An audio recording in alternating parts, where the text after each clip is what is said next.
Welcome back to the Messy Cook. It's July the 13th and tomorrow is my husband's birthday. So he, not a big sweets person. He doesn't, I mean, he's sweet, but he doesn't eat a lot of sweets.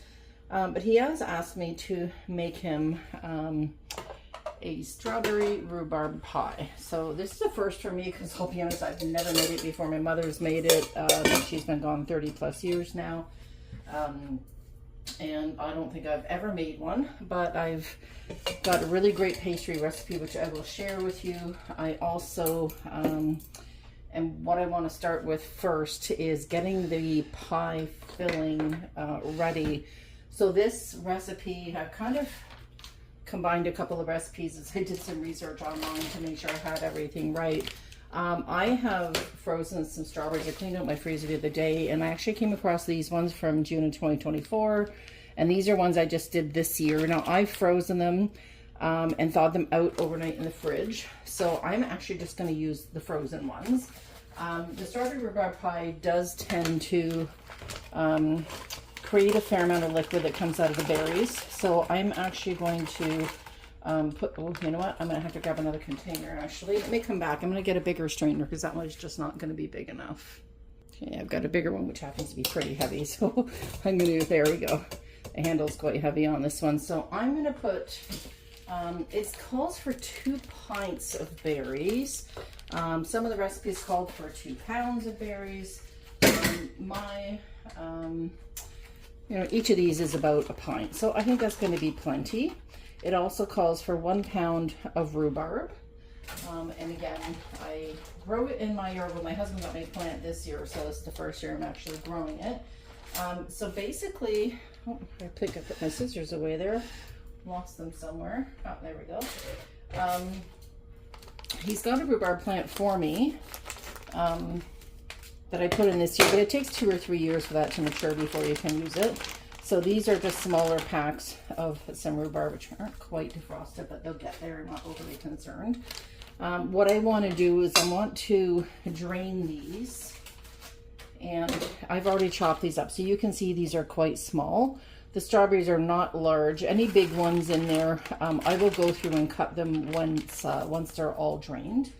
So I'm going to take this here, I'm going to set it aside, and I'm going to let as much as I can strain off of that, any juices from the strawberries underneath and from the rhubarb. So I'm going to set this aside, I'm going to let that drain, and we're going to get to the pastry. Now this pastry recipe is a no-fail. If you have a box, you can get the little 1 pound boxes of tender flake lard. Now you can use shortening, lard, or butter. I prefer to use butter. It just tastes so much better. This recipe here, I'm going to do like a snapshot of it at the end so you can follow it. This whole recipe calls for, this is supposed to make 3 a double crust pie, so 6 pie shells. If you're doing just regular pies, this will make 6. So I'm going to do half of this recipe. I'm only actually making 1 pie, but I want to be 100% sure that I don't run out of pastry, you know, especially because I haven't done this in such a long time. So for this, I need 3 cups of, it says 6 cups of cake or pastry flour or 5.5 cups of all-purpose flour. So I'm going to do 2 3/4 cups of all-purpose flour. I'm not sifting it. I like to do it, you can do this by hand in a regular bowl and cut it in. You can use a pastry cutter. I'll show you what that tool looks like if you don't have one. So there's 1, 2, 3/4 cup. So let's just go a little bit more. That's about right there. So I've got that in. I prefer to use a food processor. Personally, it cuts the butter better. So it chops it up nicely. So I've got my flour. I've got 1 cup of butter. I've just taken that out of the fridge a couple of minutes ago. So you want that to be as cold as possible. The whole thing about doing pastry is you want to use the cold fat. So whether you're using lard or like I said, shortening, or you want to use butter, make sure it's nice and cold and you just take it. You don't want it setting out to room temperature. It's not like when you're making muffins or cakes or something where you want room temperature. So I'm going to cut these open and I'm going to chop them in some slices. That's my stove. And by the way, the stove needs to be preheated to 400 degrees. So I'm just going to cut these in probably like 1 tablespoon chunks into here. You can cut them smaller if you want, but the nice thing about the food processor is it does all the work for you. So what we're going to do after I get this other one in is we're going to pulse this, and we want it to get so it comes to like a coarse grind, sort of, so it looks kind of like oatmeal. That's kind of what we're looking for. So you want to work fairly fast because this softens up quick. We have some wickedly hot temperatures here in Southern Ontario right now. I think today is like 32 with the humidex. This is Celsius of the humidex of I think it's like 35 today, and tomorrow we're supposed to have 36 Celsius with a humidex of 45. So it's especially warm today. So this is asking us to combine the flour, the butter, and the salt, and it's a teaspoon of salt. So I'm gonna add that salt in. I'll grab my little teaspoon measure here. I'm gonna put 1 teaspoon of salt. Remember, I'm doing just half of the recipe. So let me find my teaspoon. Here's my teaspoon. I'm just gonna flip that on and put it in so I don't forget. So remember, this is the first step. So we're just gonna put in 1 teaspoon. There we go. And I'll set that aside. And I'm gonna start pulsing this. So then I'll get it to show you to the texture that we want to get it to. Literally, I just want to pulse it. Make sure you put that top on. If you don't have a top, just hold your hand over it.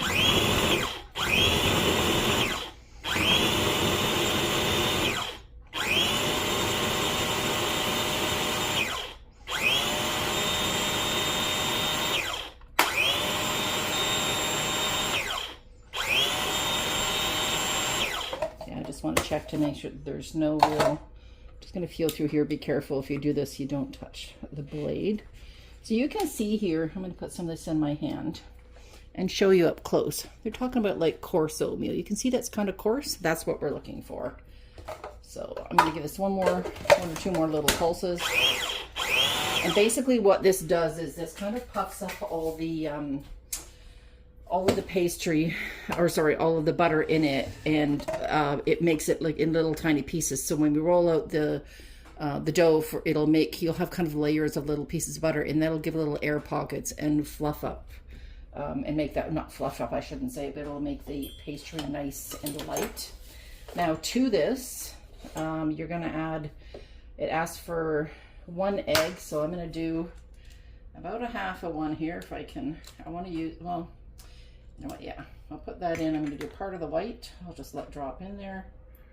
There we go. I'm going to get rid of the rest of that white in my sink. I don't want that.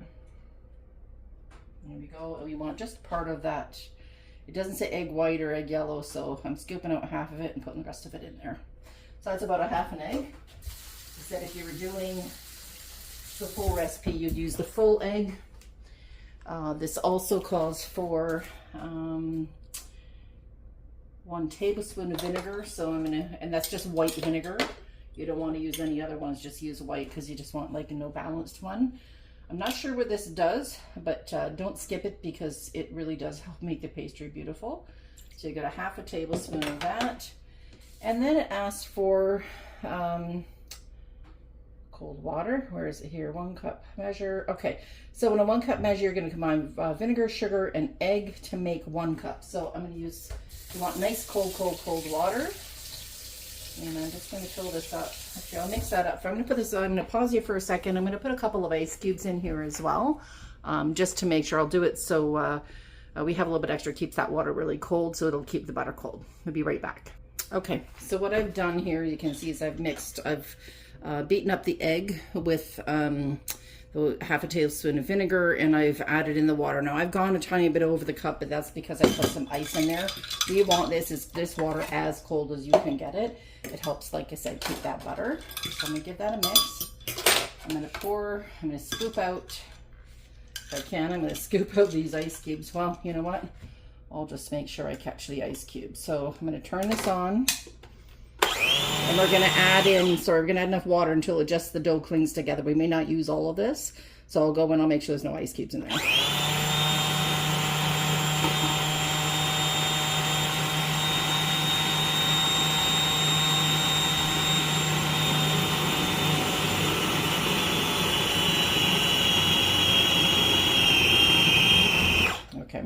off for the moment. I'm going to grab a scraper here or a spatula. I'm just going to scrape down the sides. I want to be sure that everything is getting in there and mixing properly. There we go. Ooh, let's see if I can get that. There we go. Okay, so I'm going to keep going here. Just holding these ice cubes here. My hands are clean, so no worries.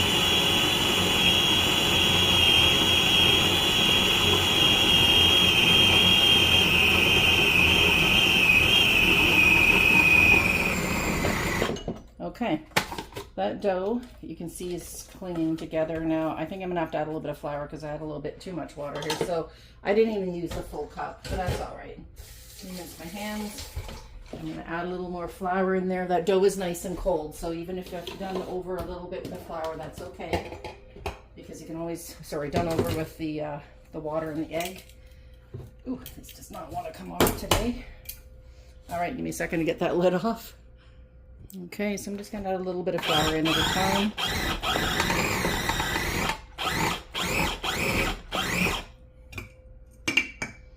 So I don't want it too sticky. There we go, let's just see here. Okay, that's much nicer. Yeah, I think that'll be good. So I'm gonna take that out here, and I'm going to split this into 2 rounds. I'm just going to take it and split it in half, and I'm going to wrap them in plastic. So I'll get that out and show you what I'm going to do next. Okay, so I've got this dumped out, so I'm just going to press this down. I don't want to work it too much. We want to keep that dough as cold as possible. I'm going to cut it in half. There we go. And I'm just going to shape them into a bit of a disc. Nothing fancy, just a bit of a disc for both. There we go. It is a little sticky, not overly sticky, but a tiny bit. That one's a little bit too big, so I'll put a little bit more in that one to make sure they're more, get them as even as possible. You can weigh them if you want. I'm not going to do that. I just want to get these in the fridge. So what needs to happen is you wrap these 2 discs separately. One's going to be my top, one's going to be my bottom. And like I said, technically this is supposed to be, half recipe would do 3 pie crusts if you're doing single pies, and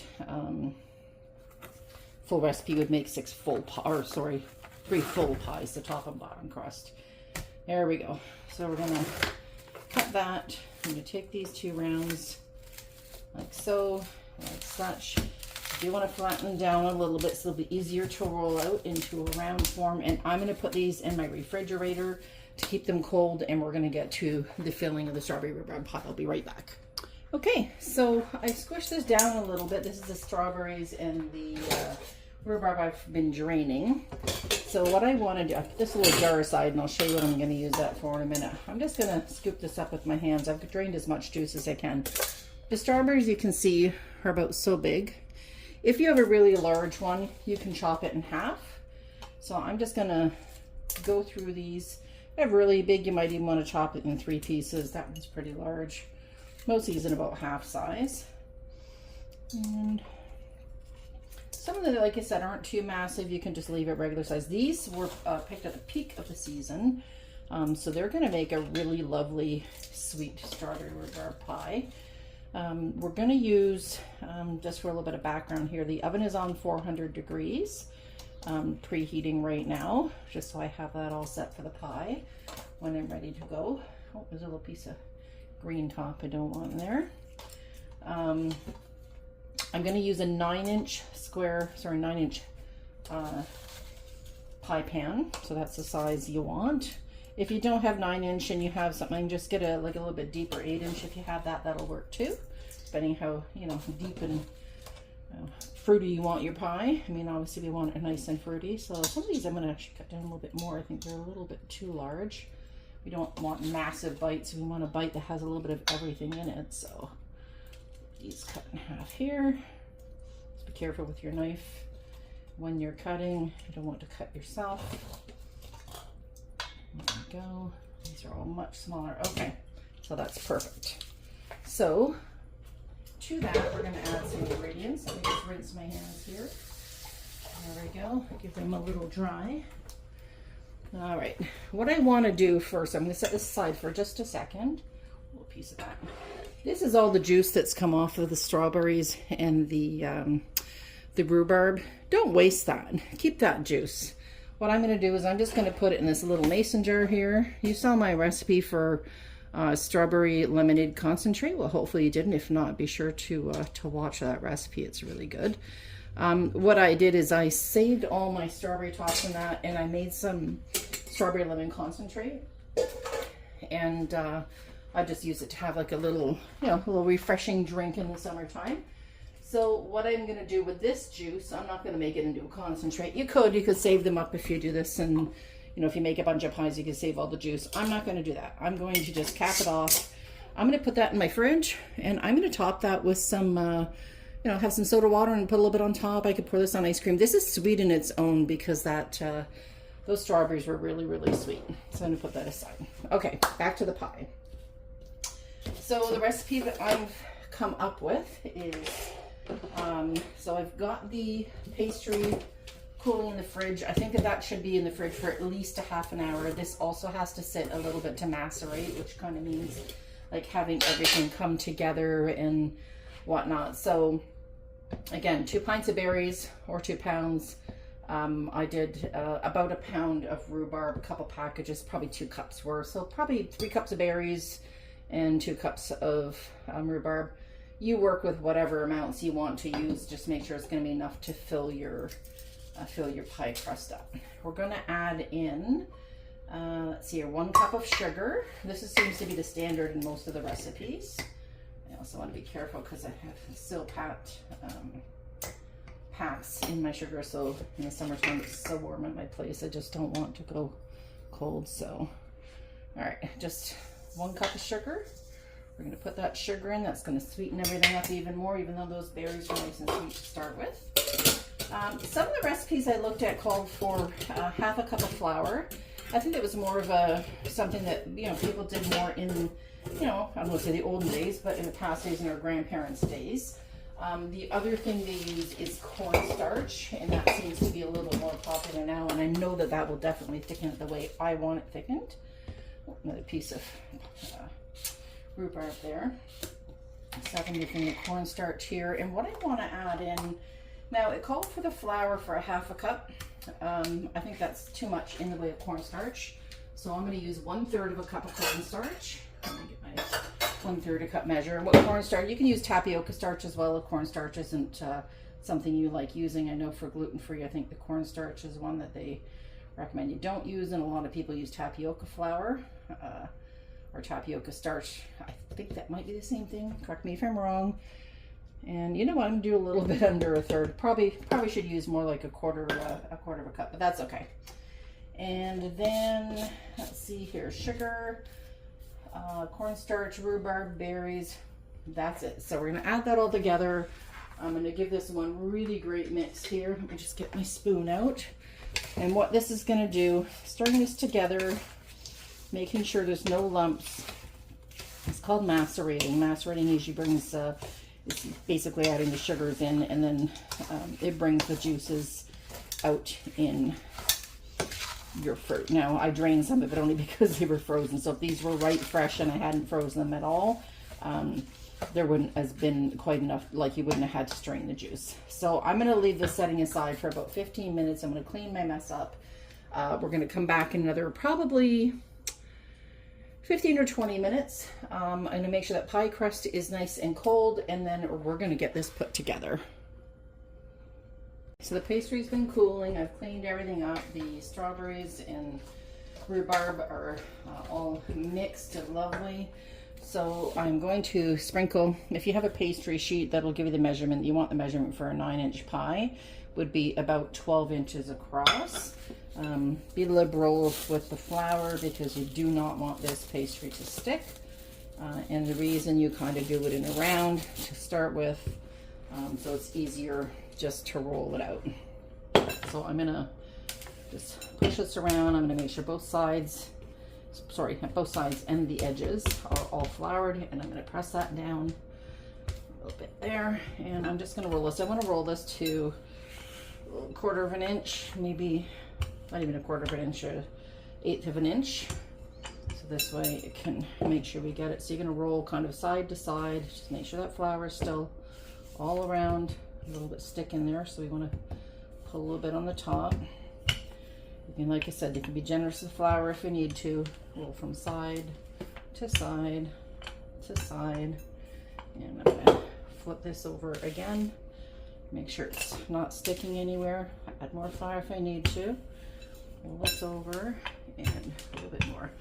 Maybe you'll buy, I don't make pies very often. It's been a long time since I've made one, and I honestly have been with my husband for 10 years, and I think this is the first pie I have ever made. Or, well, I shouldn't say first pie, the first pastry I ever made him. So what we can do, saw this trick, we're going to see if it works. We're going to roll this onto the roller. I'm going to slide it over, and there we go. Now, don't just squish down with your pie, like to get it into the pie plate. Lift it up. Let it drop in. Because if you push it down, what's going to happen is the pastry will get all thin, and then that's not going to be very pleasant. So I've got that big enough. It's a little bigger, but I'm going to leave that for now. That's fine.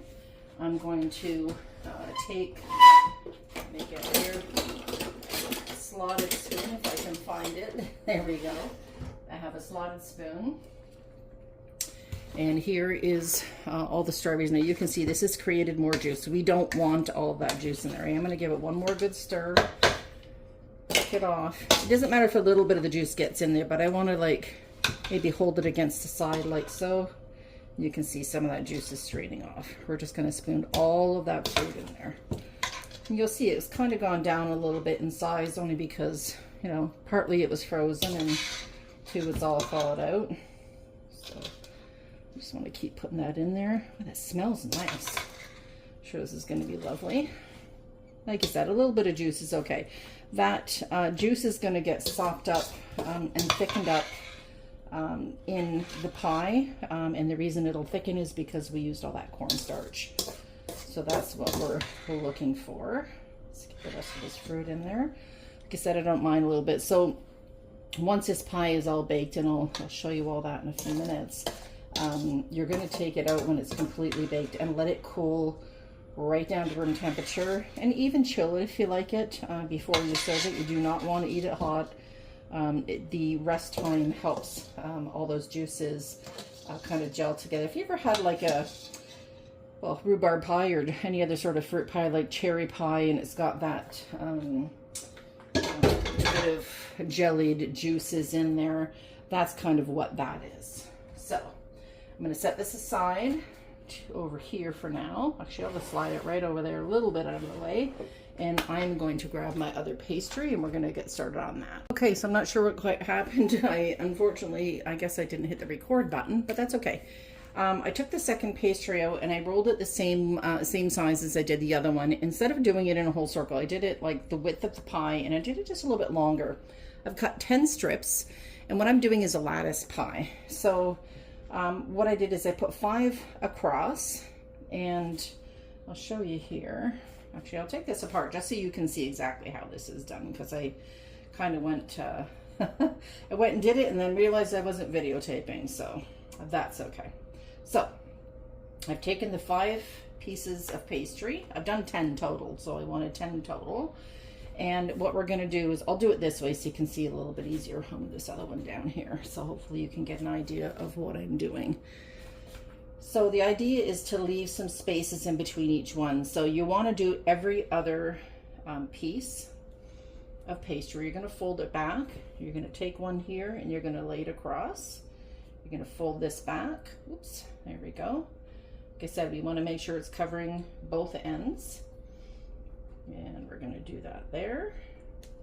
This one fell off, but that doesn't matter. We can fix that. Then you're going to take the ones that you didn't fold back the last time. You're going to fold those ones back. And then you're going to put another piece in. Fold them over. Take the other 3. So basically the opposites each time. You're going to put that in. You're going to fold them back. There we go. And we're going to take those 2. We're going to add another one in there. Perfect. And we're going to take the last two and we're going to pull those across and put this last piece of pastry in there. So the end pieces you just cut off, you can throw those out, you don't need to keep them. We're going to fold these back across, and there we go. So what I'm going to do is I'm going to take a little sharp knife. I saw what they did on, a couple people did to make this a little bit prettier. Normally you just cut it off and you can flute it or make little thumbprints or whatever. I'm going to cut, use this, hopefully you can see this here. I want to cut underneath. So you're cutting, now I'm using a glass pan. You can use tin or whatever you want or whatever you have. Maybe I'll use my kitchen shears. It'll probably make it a little bit easier. So I want to just cut underneath that, get these extra pieces off. So I'm going to turn this as I go. Don't squish it down or anything yet. I'll show you what we're going to do with it just to make it, I think it looks a little bit prettier, at least the one on the video did. I'll cut that off there. And you can take these extra pieces if you have extra filling and make a little tiny mini pie, or, you know, for a little treat or something, you can do that too, but I'm not going to keep it because I'm just doing the one pie today. So we're just going to continue. Hopefully you can see that we're just trimming. I'm guiding my scissors underneath the lip of the pan just to cut those off. Just turn that. Oops, I don't want to push that off too far. And just a little bit more there, and I think that's it. So the fellow that I watched made a really nice, had a really nice idea. And what he did is he lifted up the edges and tucked them under. So he just lifted and tucked. So hopefully you can see that. Lifted it up and tucked it under. So you're basically essentially tucking these little ends of the lattices underneath the whole pie. So lift and tuck. And it makes a nice ledge. It actually looks kind of rustic. And I like that. You know, you can use a fork like so, and you could just press the edges down if you want. You can do, some people do where they do the little pinch, you know, and make it like little edges. You can do that as well. I don't want to do this. I think, or do that. I think this looks much prettier. So we're just going to lift and tuck. Make sure we have those spaces. Lift and tuck. Lift and tuck. Lift and tuck. Here we go. And just the last couple of pieces. I just think that looks so much prettier. There we go. I think that looks lovely. Now, before this goes in the oven, again, I've got it at 400 degrees. You take one egg, you beat it up with the same fork I used earlier. Just going to do that. We're going to baste the top, and it's going to make it nice and golden. So make sure the egg is beaten really, really well. And we're just going to brush across the top a little bit of that egg yolk. It's pretty thick, so probably could water it down a little bit with some water, but I'm just going to do exactly what they had there. So let's get that basted across. So I'm going to continue to baste that, and then we're going to put a little sugar on the top. Okay, so that's all done. You can sprinkle some sugar on the top and use coarse sugar if you have it. Unfortunately, I don't have that, so I'm just using regular granulated white sugar. And I'm just going to sprinkle a little over the top, not a lot. And like I said, make sure you don't put too much egg on there. You also don't want that, you know, feel like you have scrambled eggs on the top. So you could also mix it with a tiny bit of water, a little bit of milk if you find it's too yolk. Mine was almost there, but I managed all right. So I'm going to wipe around here so I don't have sugar all over. Now, the other thing you can do, you'll notice a lot of times when you bake a pie, the edges get too brown.